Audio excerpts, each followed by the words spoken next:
Hello friends, Jessica Jackstock here and Josephine. Before I get into the content of today's live video, I want to share with you a really funny story about why Josie is here.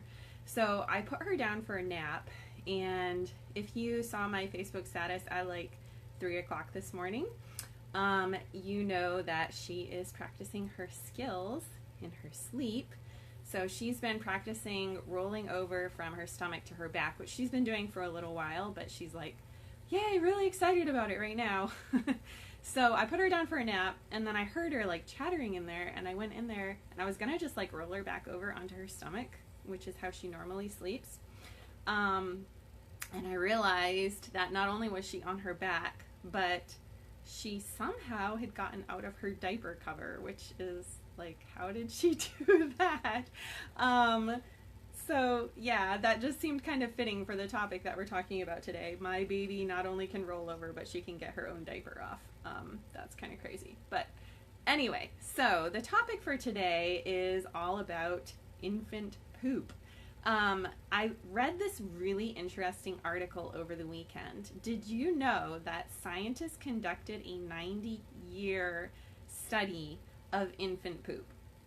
Crazy, right?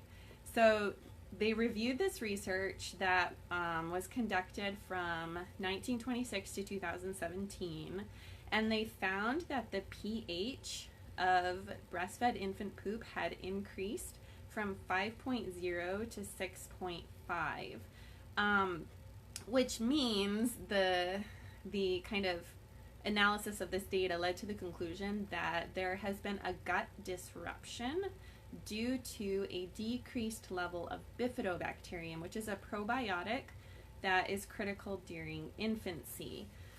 Why this is a big deal?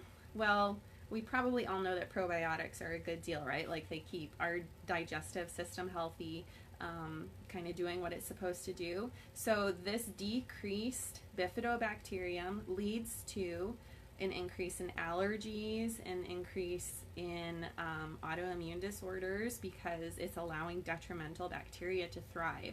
So you might see also things like eczema, colic in infants, and some factors that this article was saying that may have led to this, thank you, Sydney, have led to this decrease in the bifidobacterium is basically modern medicine. And I want to just caveat this by saying that I am not anti-modern medicine, okay? So for example, some practices that they were citing in this article were antibiotics. Okay, antibiotics can save lives, but they also kill good and bad bacteria. So with the bad bacteria, they're going to kill off that good bacteria.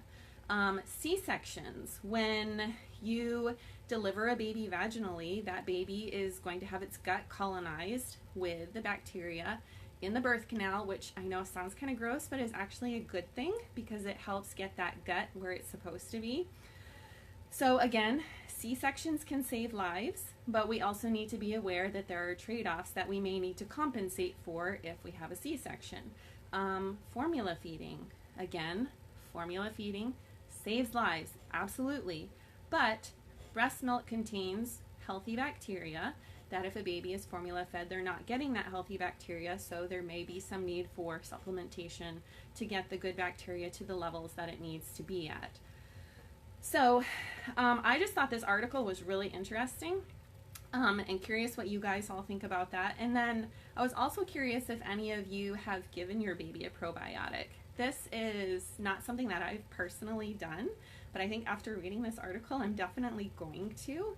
And I think there are a couple of factors that you kind of need to be aware of if you're going to give your baby a probiotic. The first is you want to be sure that your probiotic has what's called prebiotics in it. And if you're not familiar with this term, a prebiotic is basically the food that a probiotic needs to thrive. So like if you're putting all kinds of healthy bacteria into your system and it doesn't have anything to live off of, it's just going to kind of die and not do a whole lot for you. So you want to make sure that your probiotic has a healthy bacteria in it, has prebiotics in it, so food for that healthy bacteria. And you're also going to want to make sure that it is high in bifidobacterium, which is that healthy bacteria that is critical during infancy. Sydney, I'm curious, is there a reason you didn't start until after they were 1, or was it just that you didn't know about it until later on? I'm just curious.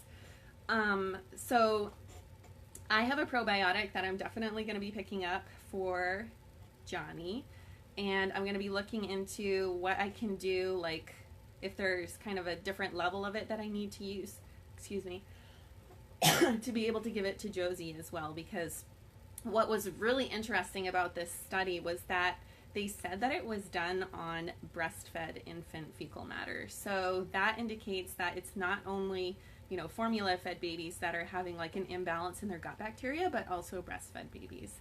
And my babies are breastfed, but they apparently could also have this imbalance in their gut bacteria.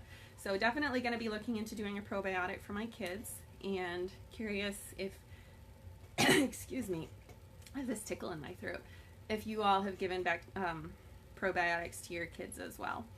So that's really all I have for today.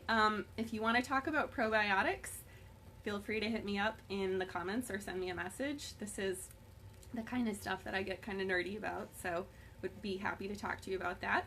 And we'll talk to you all later. Have a good rest of your day.